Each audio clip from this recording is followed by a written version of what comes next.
In this video, I'll show you how to create a to-do list in Monday.com. Start from your main workspace dashboard. On the left sidebar, click the plus add button.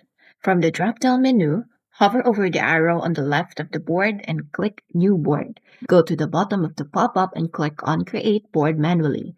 Choose Tasks on the list and choose the privacy of the board you want to create. For most cases, Mainboard works best for a shared to-do list.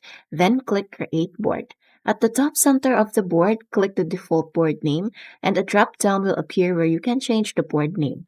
Type a name for your to-do list, then press Enter. Now let's start adding tasks. On the left side underneath the existing rows, click plus Add Task. Type your first task and press Enter. Repeat this process for all the tasks you want to add. You can now use the default columns to organize your tasks. Click inside the status column to update the progress of a task, use the people column to assign tasks to team members, and use the date column to set deadlines. You can also create groups to separate tasks into sections like urgent, personal, or completed. Click Add New Group near the bottom left side of the board. This gives you a clean and organized to-do list that updates automatically as tasks change. And that's how you create a to-do list in Monday.com.